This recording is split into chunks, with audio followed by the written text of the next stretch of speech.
Grand one பார்வையாளருக்கு வணக்கம். நான் உங்கள் ஜெயபிரகாஷ் கருணாகரன். இன்றைய சிறப்பு நேர்காணலில் நம்மோடு இணைந்திருப்பவர் ஊடகவியலாளர் திரு சுபேர் அவர்கள். வணக்கம். வணக்கம்.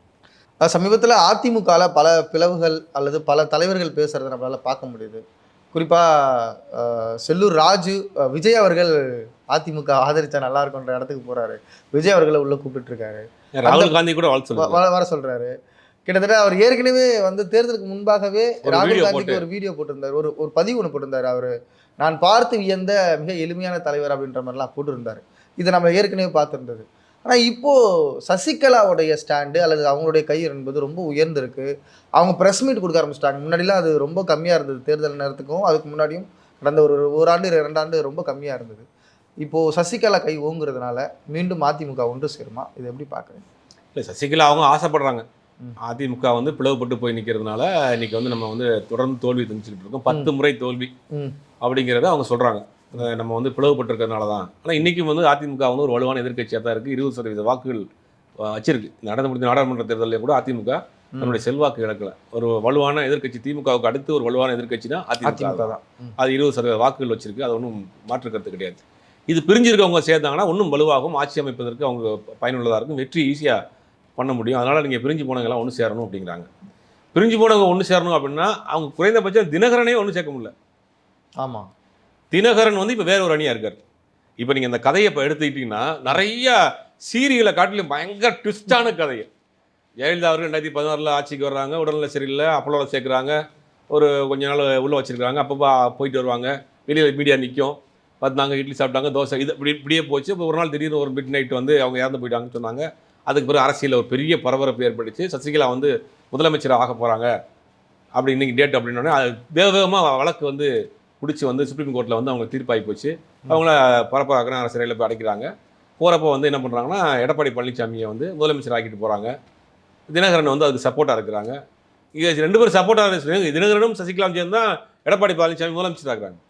சசிகலா அவர் உள்ளே போனவொன்னே என்ன ஆச்சு கதை? தினகரனுக்கும் எடப்பாடிக்கு பிரச்சனையாக இருக்குது.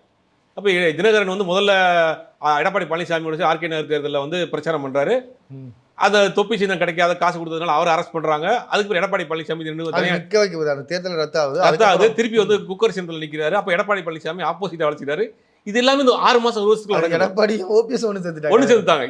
இது எல்லாம் இந்த ட்விஸ்ட் எல்லாமே பார்த்தீங்கன்னா ஒரு 4 மாதத்துக்குள்ள நடந்து ஒரு பெரிய சீரியல் ஸ்கிரிப்ட் மாதிரியே இருக்கும். இதெல்லாம் நடந்து முடிஞ்சு 4 வருஷம் உள்ளே இருந்துட்டு வெளியில் வர்றாங்க. இவர் டிடிவி தினகரன் தான் அழைச்சிட்டு வர்றாரு. அங்கேருந்து வர்றப்ப ஊர் முழுக்க வரிய மாலை மரியாதையெல்லாம் போட்டு அங்கேருந்து பெங்களூர்லேருந்து சென்னை வர்றது கிட்டத்தட்ட 12 மணி நேரம் ஒரு பெரிய ஊர்வலத்தோடு கூப்பிட்டு வர்றாங்க. ஒரு சிறை சென்ற வீராங்கனை வர்றாங்க அப்படின்னு. அது இப்போ லைவ் டெலிகாஸ்ட் எல்லா சேனல்லையும் போட்டு ஒரு பெரிய ஒரு விஷயம் நடந்துச்சு. அடுத்த செல்ஃபி வேறு எடுத்தாங்க. அதனால அடுத்து ஒரு பெரிய ஒரு மாற்றம் ஏற்பட போகுது அரசியலில், தமிழ்நாட்டு அரசியலில் அப்படின்னா எடப்பாடி கைது அங்கே ஓங்கிருந்துச்சு. ஒன்றும் பண்ண முடியல. எடப்பாடி பிஜேபி கூட ரொம்ப இணக்கமாக இருந்து தன்னுடைய கட்சியை போகிறாரு. அப்புறம் 2021 தேர்தல் நடக்குது. அதிமுக பதவி இழந்தவனே இப்போ எதிர்கட்சி தலைவராக எடப்பாடி பழனிசாமி இருக்குது. அதுக்கு பதவி இழந்தவனே ஓபிஎஸ்க்கு இவருக்கு ஒரு பஞ்சாயத்து ஆகி ஓபிஎஸ் தனியாக போயிட்டார். இவர் தனியாக இருக்கிறாங்க. திருப்பி இப்போ அதிமுக ஒரு பக்கம். அதிமுக எத்தனை பிளவுகள்ன்ற மட்டும் பாருங்கள். ஓபிஎஸ் அணி தாண்ட தரப்பு ஒரு பிளவு, டிடிவி தினகரன் ஒரு அணி, சசிகலா ஒரு அணி, எடப்பாடி பழனிசாமி ஒரு 4 அணி. இப்போ சசிகலாவே உங்களுக்கு டிடிவி தினகரனா ஒன்றும் சேர்க்க முடியல. இப்போ இத்தனை அணி இருக்குது. இப்போ இந்த 2024 நாடாளுமன்ற தேர்தலுக்கு பிறகு ஒரு பெரிய தோல்வி சந்தித்த பிறகு இவங்க கட்சியெல்லாம் ஒன்றிணைக்கணும் அப்படின்னு சசிகலா நினைக்கிறாங்க. ஆனால் அது சாத்தியமா யதார்த்தமா அப்படின்னா இல்லை. ஏன்னா அதிமுக எம்ஜிஆர் மறைவுக்கு பிறகு நம்ம ஏற்கனவே பேசியிருக்கோம். ஜேன்னு பிரிஞ்ச பிறகு அது 2 தலைவர்களுக்குள்ள ஒரு பிளவு. ஜெயலலிதான்ற ஒரு தலைவரும் ஜானகி என்ற தலைவருக்கும் தலைவிக்கும் உள்ள ஒரு பிளவு. ஆனால் இப்போ அதிமுக சாதியா பிளவாக இருக்குது. இப்போ இவர் எடப்பாடி பழனிசாமி தலைமையில் வேலுமணி, தங்கமணி அந்த சமூகம் சார்ந்த ஒரு பிளவா இருக்கு. சசிகலா இருக்காங்க அப்படின்னு. ஆமாம், சசிகலா, டிடிவி, ஓபிஎஸ் இவர்கள் ஒரு பிளவா இருக்கிறாங்க. இதில் பெரிய கொடுமை என்னன்னா, இந்த முறை ராமநாதபுரத்தில் ஓபிஎஸ் நிற்கிறார். ஓபிஎஸ்க்கு நிறைய அதிமுக நிர்வாகிகள், எடப்பாடியில் இருக்கக்கூடிய அதிமுக நிர்வாகிகளை ஓபிஎஸ் வேலை பார்த்தாங்க, ஓட்டு போட்டாங்க. அதனால தான் இன்றைக்கி அவர் பக்கத்தில் நெருங்கி வர முடிஞ்சது. அதிமுக ஓட்டு அங்கே விழுந்திருக்கு. அப்போ எடப்பாடி பழனிசாமியை தென் மாவட்டங்கள் ஏற்றுக்கல. அதான் உண்மை. டிடிவி தினகரன் 2வது இடத்துல வர்றாரு தேனி நாடாளுமன்ற தொகுதியில். அப்போ அமமுகவுக்கு காட்டிலும் அதிமுகவும் சேர்ந்து ஓட்டு போட்டிருக்காங்க. அப்போ 2வது இடத்துல வர்றாங்க. அப்போ தென் மாவட்டங்களில் அந்த ஒரு அடையாளத்தோடு அந்த கட்சி இருக்குது. வட மாநிலங்களை இது கொங்கு பக்க பகுதிகளில் பார்த்தீங்கன்னா அவர் தலைமையில் அவர் ஒரு அணியாக இருக்குது. இப்போ இந்த 2 தலைவர்களுக்குள்ள பிளவு இல்லை, 2 சாதிகளுக்குள்ள ஒரு பிளவாக நிற்கிது அதிமுக. இது எப்படி ஒன்றிணைக்க முடியும்? இப்போ ஓபிஎஸ்ஐ உருவாக்குனது சசிகலா, எடப்பாடி பழனிசாமி உருவாக்குனது சசிகலா. இப்போ எல்லாத்தையும் ஒன்று சேர்க்குறப்ப யார் தலைவர்? ஆமாம், இந்த கேள்வி இருக்கு. யார் தலைவர்? அது மட்டும் இல்லாமல் 4 வருஷம் அவர் முதலமைச்சராக இருந்துட்டார். எடப்பாடி பழனிசாமி தமிழ்நாட்டில் வந்து 4 வருஷம் முதலமைச்சராக இருந்தார். சேரை விட்டு கொடுப்பாரா? சேரை விட்டு கொடுப்பாரா? ஒரு பதவியில் இருந்துட்டாரு. அவரை வந்து தலைவர்னு சொல்லிட்டானுங்க, வாழ்கள்னு சொல்லிட்டானுங்க, அடுத்து எம்ஜிஆர்னு சொல்லிட்டானுங்க, தொப்பி போட்டானுங்க, கண்ணாடி போட்டு பார்த்துட்டானுங்க. அப்படிங்கும் போது அந்த இடத்த எப்படி விட்டு கொடுப்பாரு? திருப்பி எப்படி போய் அங்கே போய் கையை கட்டி நிற்க முடியும்?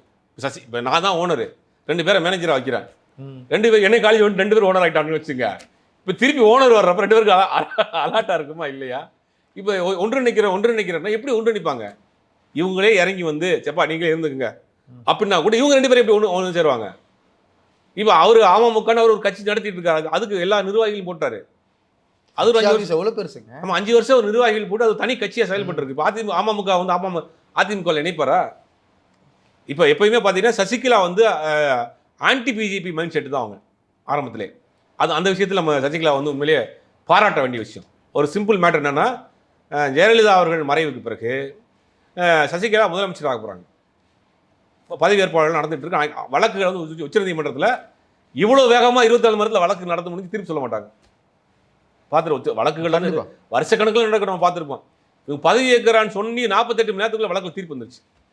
அப்போ இவங்க பிஜேபிக்கு அன்றைக்கு இணக்கமாக இல்லை. இருந்திருந்தாங்கன்னா அன்றைக்கி வந்து இவங்க காப்பாற்றப்பட்டிருப்பாங்க, உள்ளே போயிருக்க மாட்டாங்க. அந்த தீர்ப்பு ஒத்தி வைக்கப்பட்டிருக்கும், ஏதாவது நடந்திருக்கும். 5 வருஷம் நடந்திருக்கும். அப்போ பிஜேபி வேற ஒருத்தரை வந்து முதலமைச்சரை ரெஃபர் பண்ணுறாங்க, ஓபிஎஸ் ரெஃபர் பண்ணுறாங்க, முடியாதுங்கிறாங்க இவங்க. அப்போ அங்கே ஒரு முரண்பாடு வருது. அப்போ நீங்கள் நான் சொல்கிறது கேட்கலையா அப்படிங்கும்போது வழக்குகள் வேகமாக நடந்து முடிஞ்சு அவங்க உள்ளே போனாங்க, 4 வருஷம் உள்ளே இருந்தாங்க. அதற்கு பிறகு யாரை ரெஃபர் பண்ணாங்களோ அவங்க 2 ஒன்று சேர்ந்துட்டாங்க. ஓபிஎஸ் போய் அந்த தர்ம யுத்தம் பண்ணதே வந்து பின்னாடி பாஜக இருக்கு. குருமூர்த்தி அவரே குருமூர்த்தியை சொல்கிறாரு. நான் என்கிட்ட வந்து கேட்டான், நான் தான் சொன்னேன் போய் உட்காரா அப்படின்னா உட்காந்துட்டான் அப்படின்னு அவரே பெருமையாக சொல்கிறாரு. இதை காட்டிலும் கூடுதல் தகவல் பலரும் மறந்துருக்கலாம். ராம்மோகன் ராகுன்னு ஒரு ஆளுநர் இங்கே இருந்தார். ஆமாம், அந்த ஆளுநருக்கு என்ன வேலை அப்படின்னா, ஒரு கையை வந்து எடப்பாடி, ஒரு கையை வந்து ஓபிஎஸ்ல ஆளுநர் மாளிகையில் 2 பேரும் சேர்த்து வச்சு கை தூக்குனார். ஆளுநருக்கு இதாக வேலை. அப்போ அந்த 4 வருஷம் அரசாங்கத்தை பிஜேபி நடத்திட்டு இருந்துச்சு அப்படிங்கிறது நமக்கு எல்லாருக்கும் தெரியும். அப்போ அன்றைக்கே பிஜேபியுடன் ஒரு எதிர் முகாமில் இருக்கிறாங்க சசிகலா. அன்றைக்கே ஒரு முரண்ல தான் இருக்காங்க. அங்கே இணங்கமாக போயிருந்தாங்கன்னா அங்கே உள்ளே போயிருக்க மாட்டாங்க. அன்னைக்கு முதல் கைது அங்கே தான் நினைக்கிறேன். அதுக்கு பிறகு நம்ம நிறைய பார்க்குறோம் இந்தியாவில். முதல் கைது அங்கே தான். அதுக்கு பிறகு அப்போ ஹேமந்த் சோரனாக இருக்கட்டும், அரவிந்த் கெஜ்ரிவால் நிறைய பார்க்குறோம்.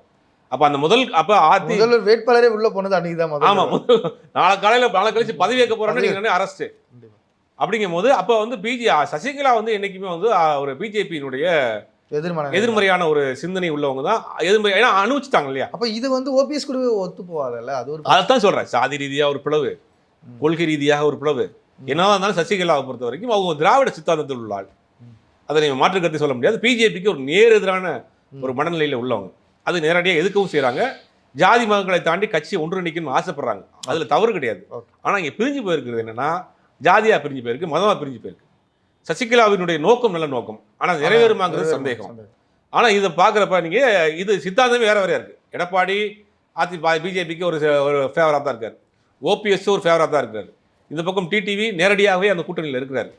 ஆனால் இவங்க சசிகலாவை பொறுத்த வரைக்கும் இதுக்கு எதிரான ஒரு சித்தாந்தத்தில் உள்ளவங்க, ஒரு திராவிட அரசியலை எடுத்துகிட்டு போகணும்னு நினைக்கிறாங்க.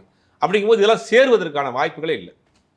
சசிகலா தலைமையில் இது சேருவது என்பது ஒரு பெரிய பிரச்சனையாக இருக்குது. அப்போ யாரா அதிமுக தலைவர் அப்படின்றதா? இந்த இடத்த பாஜக கரெக்டாக பயன்படுத்திக்குமா? ஏன்னா பாஜக வந்து இது பிளவுபட்டு இருந்தால் தான் பாஜகவால் வளர முடியும்ன்றது ஒரு ஸ்ட்ராட்டஜி இங்கே இருக்குது.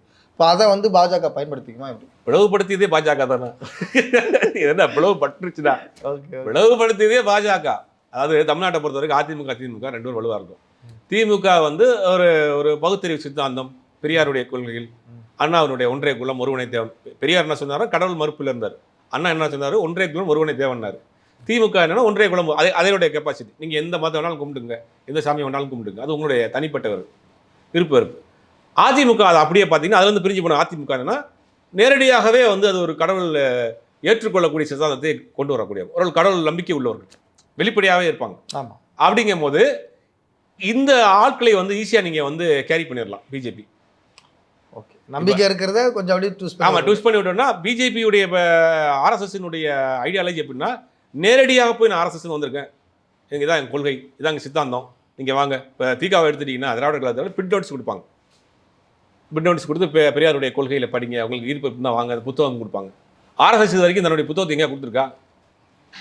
இதான் எங்கள் சித்தாந்தம், இதான் எங்கள் கொள்கை. ஆர்எஸ்எஸ் துண்டறிக்கே வந்தது இல்லை பெருசா. ஆர்எஸ்எஸ் உடைய ஆட்களுடைய விசிட்டிங் கார்டை வாங்கி பார்த்துருக்கீங்களா?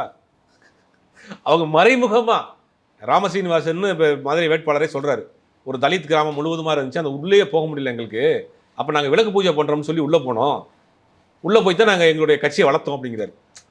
இது இது எந்த மாதிரியான ஒரு மனநிலை பாருங்க. உங்களுடைய சித்தாந்தத்தை கொள்கையை சொல்லி கூட உங்களால் வளர்க்க முடியல. கட்டாயம். அப்படி அப்படி அப்படியே அதிமுகவை நீங்கள் நேரடியாக கேட்ச் பண்ண முடியாது. அதிமுக இருக்கக்கூடியவர்கள் கொஞ்சம் கடவுள் நம்பிக்கை உள்ளவர்கள், வெளிப்படையான கடவுள் நம்பிக்கை உள்ளவர், எந்த மதத்தை சேர்ந்தவராக இருந்தாலும். அப்போ அவங்கள அழகாக நம்ம வந்து கொஞ்சம் கொஞ்சம் கொண்டு வந்துடலாம், உடச்சி கொண்டு வந்துடலாம். திமுகவில் முடியாது, காங்கிரஸில் பெருசாக முடியாது, விடுதலை சிறுத்தையில் முடியாது, அதிமுக இருக்கக்கூடிய ஆட்களை கொஞ்சம் கொண்டு வந்துடலாம் அப்படின்றதுனால தான் அதிமுக இத்தனை பிளவு. வலுவாக அங்கே அதிமுக எல்லாம் போச்சுன்னா இப்போ அதை பிளவாகி போய் என்ன ஆயிடுச்சுன்னா இப்போ டிடிவி தினகரன் கையில் எடுத்துட்டாங்க. தென் மாவட்டங்கள் அவர் சமூக வாக்குகளை தங்கள் பக்கம் வாங்குறதுக்கு.